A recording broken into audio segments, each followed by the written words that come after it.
सभी का स्वागत है इस वीडियो में। आज के इस वीडियो में हम बात करने वाले हैं फार्माकोग्नोसी के यूनिट 2 चैप्टर के बारे में। सबसे पहले चैप्टर का नाम है cultivation, collection, processing and storage of drug of natural origin. Chapter के नाम के साथ साथ एक क्वेश्चन अराइज हो सकता है। सपोज केस दे सकता है ऐसा कि if you are a pharmacist और researcher in a ABC company, ऐसे कुछ करके केस देगा और उसके बाद पूछेगा कि how can you do the proper cultivation, collection, processing and storage of a natural drug.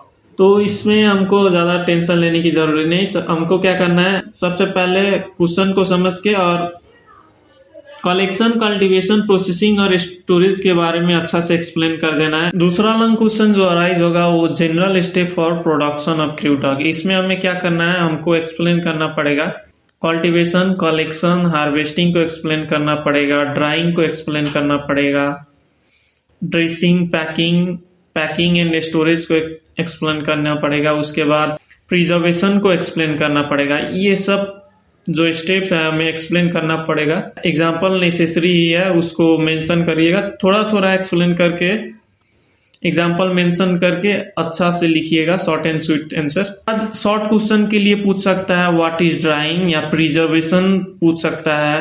Long question के लिए एक और क्वेश्चन हो सकता है factor affecting cultivation of a crude drug. तो इस क्वेश्चन के लिए हमें एक्सप्लेन करना पड़ेगा फैक्टर्स जो है, क्लाइमेट हो गया, अल्टीट्यूड लैटिट्यूड हो गया, टेम्परेचर हो गया, रेनफॉल हो गया, सोलर रेडिएशन हो गया, पेस्ट एंड पेस्ट कंट्रोल हो गया, फर्टिलाइजर हो गया, सोयल का फर्टिलिटी। ये सब फैक्टर को हमें एक्सप्लेन करना है एग्जाम्पल मेंशन करके, छोटा छोटा पॉइंट बना के और पॉइंट में लिख के और एग्जाम्पल मेंशन करना है नेसेसरीली। उसके बाद एक शॉर्ट क्वेश्चन आ सकता है स्टोरेज ऑफ क्रूड ड्रग के बारे में, उसको अच्छा से एक्सप्लेन करिएगा पॉइंट में लिख के। सबसे पहले स्टोरेज को डिफाइन कर दीजिए, उसके बाद इंपोर्टेंस ऑफ स्टोरेज को पॉइंट बना के 5-6 पॉइंट में लिख दीजिएगा, वो अच्छा मार्क आ जाएगा। उसके बाद जो है हमारा नेक्स्ट क्वेश्चन हो सकता है शॉर्ट क्वेश्चन के लिए साइट्स जो ऑर्गेनाइजेशन है उसके बारे में आ सकता है और उसके अपेंडिक्सेस जो है 3 अपेंडिक्स, अपेंडिक्स 1, अपेंडिक्स 2, अपेंडिक्स 3, इसके बारे में आ सकता है एक शॉर्ट क्वेश्चन। तो उसमें क्या करना है, हमको साइट्स का फुल फॉर्म मेंशन कर देना है, उस कब नेपाल ने ज्वाइन किया था उस ऑर्गेनाइजेशन को, और उसके अपेंडिक्स में कौन कौन सा प्लांट पड़ता है उसका एग्जांपल मेंशन कर देना है। चौथा लॉन्ग क्वेश्चन इस चैप्टर से ये हो सकता है कि mention the technique of propagation of medicinal plant. इसमें हमें क्या करना है, सेक्सुअल और असेक्सुअल मेथड को दोनों को एक्सप्लेन कर देना है। उसके बाद लॉन्ग क्वेश्चन के भी आ सकता है ये क्वेश्चन और शॉर्ट के लिए भी आ सकता है। ये शॉर्ट आया तो असेक्सुअल मेथड का टाइप्स मेंशन करके उसमें 1-2 पॉइंट लिख के एग्जांपल मेंशन कर दीजिएगा, और लॉन्ग के लिए आया तो एक्सप्लेन करना ही पड़ेगा, वो तो नेसेसरी है। एक और शॉर्ट क्वेश्चन आ सकता है वो paste and pest control method.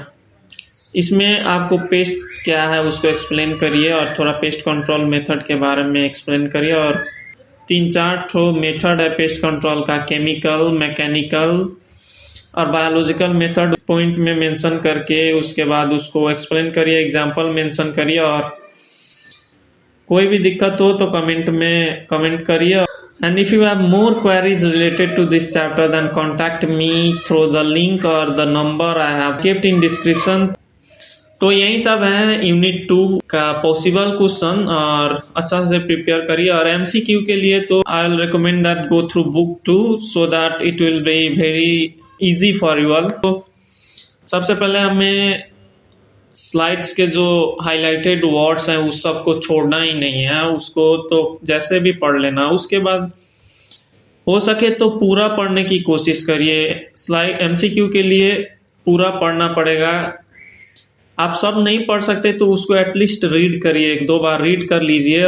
हो सके तो ज़्यादा से ज़्यादा पढ़िए ताकि सब एमसीक्यू कवर हो। और इन केस आपको नहीं आ रहा है तो ये नहीं कि छोड़ के चले आना।